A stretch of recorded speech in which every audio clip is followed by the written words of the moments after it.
ਕਾਲੇ ਨੇ ਪਾਕਿਸਤਾਨ ਦੇ ਨਿਸ਼ਾਨੇ ਤੇ ਸੀ ਅੰਮ੍ਰਿਤਸਰ ਸਥਿਤ ਸ੍ਰੀ ਦਰਬਾਰ ਸਾਹਿਬ ਭਾਰਤੀ ਫੌਜ ਦੇ ਵੱਲੋਂ ਜ਼ਿਕਰ ਕੀਤਾ ਗਿਆ ਹਮਲੇ ਸੰਬੰਧੀ ਭਾਰਤੀ ਫੌਜ ਦੇ ਵੱਲੋਂ ਇੱਕ ਵੱਡਾ ਦਾਅਵਾ ਠੋਕਿਆ ਗਿਆ कि पाकिस्तान ने दरबार साहिब ते हमले की कोशिश भी की है।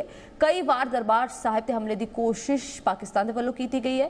कई मिसाइलों ते ड्रोन्स के नाल हमले की प्लानिंग की गई। सिर दरबार साहिब के नेड़े जो सुरक्षा का सख्त पैरा लग्या होया सी, भारतीय फौज के वलों आप इस नूं लैके जो बयान जारी किया गया, जिक्र किया गया कि पाकिस्तान के निशाने ते अमृतसर स्थित श्री दरबार साहिब यानी कि गोल्डन टैंपल से हमले संबंधी भारतीय फौज के वलों यह दावा किया गया कि पाकिस्तान ने सिर्फ दरबार साहिब से हमले की कोशिश की थी। कई बार दरबार साहिब से हमले की कोशिश की गई।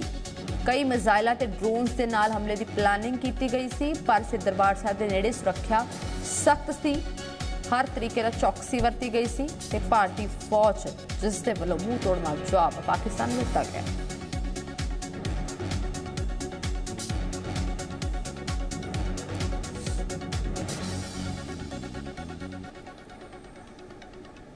सात मई की रात को हमने पुख्ता जानकारी मिली कि पाक किसी भी उचित और वैध टारगेट के ना होने के कारण भारतीय सैन्य ठिकानों को और सिविल इलाकों को, खास तौर पर धार्मिक स्थलों को निशाना बनाएगा।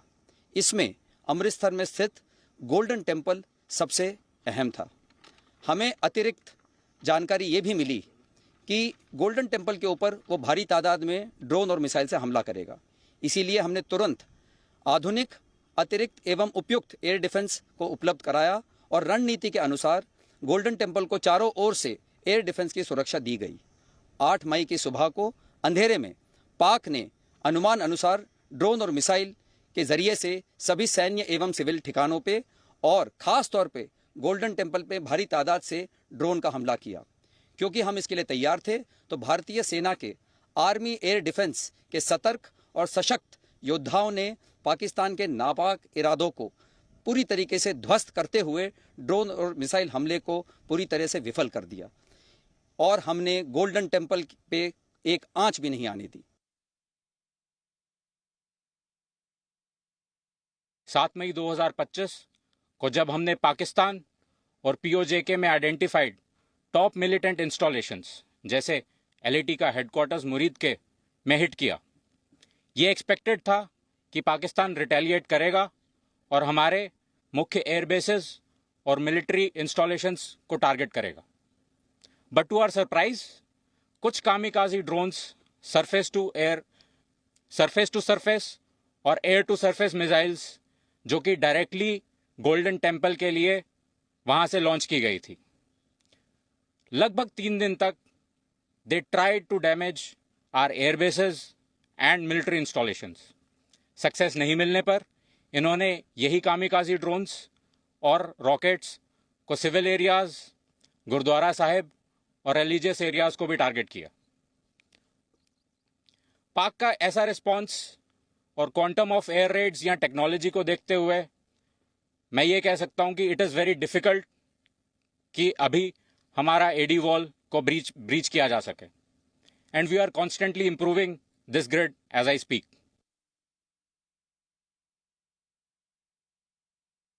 अब सारा विश्व ये जानता है कि पाकिस्तानी सेना ने सुनियोजित तरीके से 22 अप्रैल को पहलगाम में अपने आतंकवादियों द्वारा निहत्थे और निर्दोष देश और विदेश के पर्यटकों पर हमला करवाया। भारतीय सेना ने पाक में पनप रहे अनेक आतंकी स्थलों को निशाना बनाने की योजना बनाई। आर्मी एयर डिफेंस के सतर्क और सशक्त योद्धाओं ने पाकिस्तान के नापाक इरादों को पूरी तरीके से ध्वस्त करते हुए ड्रोन और मिसाइल हमले को पूरी तरह से विफल कर दिया। As air defenders of Punjab, सभी जानते हैं कि पंजाब में अमृतसर और गोल्डन टेम्पल यहाँ की सिविल पॉपुलेशन ही नहीं बल्कि पूरे भारतवर्ष के लिए एक हाई रिलीजियस सेंटिमेंट्स और हिस्टोरिक वैल्यू रखता है। इसीलिए इसकी प्रोटेक्शन हमारे लिए टॉप प्रायोरिटी बनती है। आप इसी बात से अनुमान लगा लीजिए कि 3 दिन में हमारी ground based air defence weapons और आर्मी एयर डिफेंस का सिर्फ 10% एम्यूनिशन ही एक्सपेंड हुआ था। I must tell you this, हमारे jawans they were charged up.